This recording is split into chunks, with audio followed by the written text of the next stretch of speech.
68 es el gran símbolo, siempre abierto, de la autonomía social y de la reivindicación de la movilización, tanto en términos de la movilización física, digamos, de los cuerpos, de la gente, pero también en términos de la movilización intelectual. Entonces yo creo que el 68 es ese gran emblema de que, digamos, lo que llamamos modernidad, digamos, como aspiración de movimiento, nunca puede quedarse fija. El 68 fue una encarnación muy concreta de esto, fue una especie de encarnación del espíritu crítico y de movilización frente a un régimen que se reclamaba producto de una revolución, nada más y nada menos, pero que a su vez es un símbolo que en ciertas interpretaciones se ha vuelto a su vez, ¿cómo decirlo?, la encarnación de otra, digamos, de otra visión cerrada del movimiento. Entonces yo creo que lo que hay que hacer es infinitamente o inagotablemente reivindicar esa naturaleza abierta y móvil del símbolo, porque siempre va a haber nuevas circunstancias que van a requerir estas nuevas interpretaciones. No, creo que la postura de Luis González de Alba acerca de que otras generaciones no pueden apropiarse del 68, que es compartida por otros miembros de esa generación, de la generación del 68 original, es completamente incorrecta. Creo que uno de los principales logros, precisamente, del 68 fue haber creado un símbolo de memoria, que es en ese sentido transgeneracional. Y creo que ahí, en eso, en esta oportunidad de que otras generaciones se apropien de lo que significa ese símbolo y que ese símbolo permanezca vivo, digamos, reside el gran logro histórico del movimiento del 68. El gran logro histórico del movimiento es haber creado un símbolo de memoria. Creo que ese es el gran logro histórico del 68, porque si miramos la historia de México, es muy interesante que a pesar de que está llena de episodios terribles de violencia, sufrimiento colectivo, ningún acontecimiento como el 68 ha creado esa cultura de la memoria. Es muy interesante que la Revolución Mexicana, ni la Guerra Cristera, de hecho, ni siquiera la Guerra de Reforma, ni siquiera de alguna manera tampoco la guerra con Estados Unidos, ni las guerras de intervención, han creado esta memoria activa, que creo que es lo único comparable en México a lo que hay en otras tradiciones nacionales. Por ejemplo, la relación casi obsesiva de España con su pasado franquista de la guerra civil, la relación obsesiva de Alemania con el pasado nacionalsocialista, de Francia con la colaboración y el régimen de Vichy, de Argentina con Argentina y Chile con la dictadura. En México no hay eso, a pesar de que tenemos abundantes casos de sufrimiento. La única excepción me parece es el 68. Yo creo que ese es el gran logro histórico, que se creó un símbolo de memoria que reivindica la autonomía social. Entonces, en la medida en que reivindica la autonomía social, por supuesto que tiene que renovarse la interpretación, por supuesto que no se agota con la experiencia de los que vivieron en carne propia el movimiento. Por supuesto, no se puede desdeñar su perspectiva, no se puede desdeñar la experiencia encarnada que ellos tuvieron, pero justamente, como les comentaba, creo que su gran éxito es haber creado algo que los trasciende. Yo creo que una de las razones por las cuales el 68 se ha grabado tanto en la memoria creo que justamente es porque es una especie de bisagra en las relaciones entre la protesta y el espacio público en México. No hay que olvidar que el movimiento estudiantil del 68 realmente se podría decir es una especie de culminación de una serie de movimientos previos de la década anterior, el movimiento de los ferrocarrileros, de los médicos, de los maestros, todos los cuales también usaron el espacio público de la Ciudad de México como su principal plataforma de expresión. Ahora, a su vez, el 68 es el origen de toda una nueva generación, digamos, o toda una nueva tradición de protesta pública que continúa hasta el presente y que creo que tiene su articulación no tanto en la Plaza de las Tres Culturas, que quedó muy grabada por la matanza, por supuesto, sino en el Zócalo. Creo que muy probablemente, habrá que hacer un estudio como más preciso, pero me da la impresión de que muy probablemente el 68 es el momento en que el Zócalo se convirtió en lo que es para nosotros hoy, sino este espacio como este espacio simbólico de la nación, donde converge la protesta, donde converge la movilización popular, donde también, de hecho, sigue persistiendo una dimensión de actos oficiales, pero que también ha sido capturada, digamos, por la autonomía social, como un espacio de protesta, de crítica, incluso de rebelión. Ahí es interesante como, por ejemplo, uno de los episodios importantes del 68, previos a la matanza, fue una especie de ocupación del Zócalo. Ese fue quizás uno de los puntos de inflexión del movimiento, cuando, por ejemplo, después de una manifestación, asamblea que sucedió, me parece que fue a finales de agosto, quedaron ahí permanentemente unas personas como una especie de plantón, digamos, como una forma, digamos, de ocupación permanente del espacio. Y supongo que también como forma de reacción, ahí empezó, digamos, como la crítica, digamos, como muy clase mediera de que el espacio público no debe ser ocupado para otras funciones que no sean más bien como el paisaje, en todo caso la circulación. Entonces, digamos, yo creo que sí, ahí también es como el inicio de esa tensión entre esas diferentes interpretaciones de lo que debe ser el espacio público. Vale la pena, por ejemplo, recuperar la interpretación como ya clásica del 68 de Octavio Paz en Postdata, donde dice, donde enfatiza cómo, digamos, en la matanza del 68 se muestran, digamos, las dos caras del México moderno. Por un lado se muestra, digamos, la expansión de la clase media, que fue producto del régimen, pero también, digamos, el anquilosamiento del régimen para responder a esas demandas. Entonces, digamos, creo que esa dualidad, esa interpretación sigue en cierta medida vigente. Ahora, creo que ir un poco más allá y darse cuenta de que, digamos, esa crisis de la modernidad, digamos, de ese conflicto que creó una nueva clase media, que había creado el nuevo crecimiento, el nuevo consumo de la posguerra, y los límites del sistema político para asimilarlo, es un fenómeno internacional. Entonces habría que enfatizar mucho eso y enfatizar sobre todo, por ejemplo, que el 68 mexicano es, digamos, como el fin del laberinto, digámoslo de alguna manera. Esta idea de México como aislado, de México como encerrado en sí mismo, bueno, nunca ha sido del todo cierta, pero si en algún momento no fue cierta fue en el 68, porque ahí se dio una especie de sincronización bastante sorprendente de estos fenómenos de crisis de la modernidad a lo largo del globo. Digamos, está el movimiento en México y la crisis, pero también en Estados Unidos, en América del Sur, en Europa del Este y del Oeste, en China de alguna manera un par de años antes con la Revolución Cultural y Mao. Entonces todos estos son fenómenos de la misma crisis, en muchas versiones, pero la misma crisis del crecimiento de la posguerra y la misma también crisis de una generación que estaba naciendo, digamos, a la conciencia política después de la Segunda Guerra Mundial, sin haber vivido la Segunda Guerra Mundial. Entonces, en ese sentido, yo creo que se podría hablar de esta como crisis de la modernidad priista, pero siempre y cuando no la enfoquemos demasiado en la historia mexicana, sino que la pongamos, digamos, como coordinación con una crisis global de la modernidad de la posguerra. En los últimos 6 años, o por los últimos 10 años quizás, ha habido una reactivación del ciclo de la protesta en México. Empezó, digamos, con el movimiento por la paz y la dignidad en el 2011, pero después estuvo el Yo Soy 132 en el 2012 y por supuesto la gran ola de movilizaciones de Ayotzinapa entre el 2014, 2015 y un poco hasta la fecha. Yo creo que en buena medida la fuerza de esas movilizaciones tiene que ver con la recuperación, digamos, de este símbolo abierto del 68.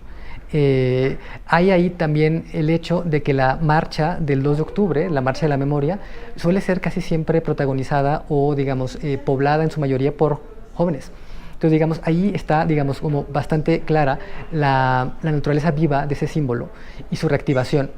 con esa nueva ola de protestas. Algo que siempre me ha llamado la atención y que tiene que ver con digamos, como estas olas de interpretación de la modernidad priista es como la reivindicación del propio potencial revolucionario de la Revolución Mexicana no pasó en el 68, sino 30 años después, en los 90, con el zapatismo. Es muy interesante cómo el símbolo se reactivó, de la Revolución se reactivó 30 años después. Ahora, siento que algo parecido está pasando ahora, pero con el propio 68, que se está reactivando, digamos. Hay que recordar también cómo funciona la memoria política. Generalmente la memoria política funciona no reivindicando un hecho del pasado como un hecho cerrado, sino precisamente como un hecho abierto, como un hecho inconcluso, como un hecho que tiene que encontrar su realización en el presente. Entonces, bueno, en esa medida yo creo que la interpretación de cierto sector de la propia generación 68 es bastante reductora, porque quiere cerrar el acontecimiento cuando el tema es realmente abrirlo, realizarlo y extenderlo en el presente. Algo interesante que pasa, digamos, o que podría prestarse una cierta interpretación histórica, es que ha cambiado la matemática de los aniversarios en México. Siempre ha sido muy sorprendente el hecho de que coincidía exactamente el inicio de la independencia con el inicio de la revolución, ¿no? Como esta sincronización, digamos, de los ciclos históricos perfectamente a los 100 años. Ahora, parecería, bajo cierta interpretación, que hay un nuevo ciclo matemático perfecto, que son los 50 años, entre el 68 y el 2018. Lo cierto es que es muy curioso que hay una cierta rima de ochos, en los que en los años que terminan en ese número, sucede algún acontecimiento importante cuya activación original o cuya genealogía podría remontarse al 68. Está el 88 con digamos, la decisión del PRI y la creación, digamos, de un partido de izquierda en México. Está, digamos, con un año de diferencia el 97, que sería cuando gana Cuauhtémoc Cárdenas la jefatura de gobierno de la Ciudad de México, y hay por primera vez mayoría de oposición en la Cámara de Diputados. Y luego está, por supuesto, el 2018, que es cuando gana por primera vez democráticamente un gobierno de izquierda en México. Ahora, más allá de las coincidencias o las rimas, sí es cierto que estos son diferentes puntos de un mismo proceso histórico. Ahora, lo interesante, creo, es que la interpretación de las relaciones entre estos acontecimientos entre sí sigue abierta. Por ejemplo, estaría por un lado la interpretación que piensa que el gran momento de realización del 68 es la transición democrática, a finales de los años 90 y principios de los 2000 con la alternancia, y que ahí se agota y se cierra, ese es el objetivo, el pluralismo político y la alternancia. Pero está la otra interpretación que dice que no, la realización del 68 es la llegada de un gobierno de izquierda al nivel federal, que sucedería hasta este año, el 2018. Entonces me parece interesante que aún en este juego de fechas, la pluralidad de interpretaciones sigue disponible y abierta. El halconazo fue una especie de postdata del movimiento 68, tanto en términos de movilización estudiantil, universitaria, como en términos de represión pública. Y es probable que sí marca un antes y un después, en el sentido de que a partir de entonces la movilización estudiantil parece detenerse. La opción de la protesta pública parece cerrarse momentáneamente. Entonces entramos en una década como, digamos, como mucho más, en este sentido, como oscura, y parece abrirse de manera marginal, pero parece abrirse más bien el tema de la movilización armada, tanto urbana como rural. En ese sentido, o en este aspecto, creo que también vale la pena mucho enfatizar que México no estaba solo, de nuevo, así como el 68 no estuvo solo y forma parte de una sincronización histórica global. En los 70, digamos, este cierre de la opción de la protesta pública y esta apertura marginal pero real y tangible hacia la movilización armada, guerrillera, es parte de un movimiento más general. Hay que recordar que en Europa, por ejemplo, y en Estados Unidos, sucedieron cosas bastante similares. Se acabó, digamos, este encanto, digamos, esta casi como ilusión romántica de la protesta pública, de esta idea de cambiar el mundo de un día para otro mediante el movimiento pacífico, y se entró en una etapa como mucho más, ¿cómo decirlo?, como mucho más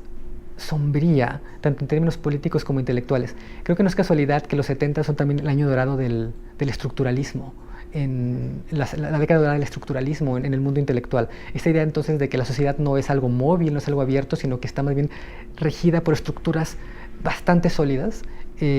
bastante inamovibles, y por lo tanto la única opción es el cambio violento, radical, absoluto. Es el año, por ejemplo, son los años de ETA en España, de Lery en Irlanda, de las Brigadas Rojas en Italia, de la Baden-Meinhof en Alemania, también de los Weathermen en Estados Unidos. Entonces pareciera que también, digamos, esta opción por la guerrilla, si bien tiene raíces mexicanas, forma parte de un clima general internacional. Por un lado, el de la huelga de la UNAM del 99, bueno, sin duda pertenece a la misma genealogía de movilizaciones estudiantiles a la que pertenece el 68, y de la cual el 68 también es una culminación, porque hay que recordar que en los años previos había habido otras movilizaciones muy intensas y represiones a movimientos estudiantiles universitarios en otros estados, por ejemplo en Michoacán, en Sinaloa, en Guerrero, en Puebla, etc. Entonces, digamos, en ese sentido, por supuesto que hay una genealogía y una continuidad de este vínculo entre educación universitaria, la reivindicación de la autonomía universitaria y una cierta postura contestataria más general. Ahora, la gran diferencia es que en contraste con el 68, la huelga del 99 no generó realmente una adhesión popular o ciudadana generalizada. Ahí lo que hubo fue más bien un gran quiebre, digamos, de rechazo casi general a la movilización estudiantil. No hubo realmente ni una solidaridad, ni, digamos, como el vinculamiento con otros grupos, digamos, como si hubo en el 68, hubo cierto apoyo de movimientos obreros, hubo cierto apoyo incluso de, digamos, de la sociedad en general. Eso no pasó. Eso me parece que es interesante de un cierto momento de la protesta pública en México, de finales de los 90, muy, digamos, como de fin de la historia. Como que supongo que en esos años no sonaba el tema de la propuesta, de la protesta. El tema de la protesta sonaba más bien como una especie de pérdida de tiempo, como una especie de distracción. Ahora, es interesante contrastar eso a su vez, no solo con el 68, sino con la actualidad, cuando me parece que movimientos como el Movimiento por la Paz y la Dignidad de 832 o las protestas por Ayotzinapa, si bien no tienen una aceptación generalizada, sí han generado digamos, un apoyo público, me parece que mucho más amplio, que fue la huelga del 99. Bueno, por un lado creo que, digamos, estos eslóganes del 68, como estos ideales del 68 de, digamos, seamos realistas, pidamos lo imposible, etcétera,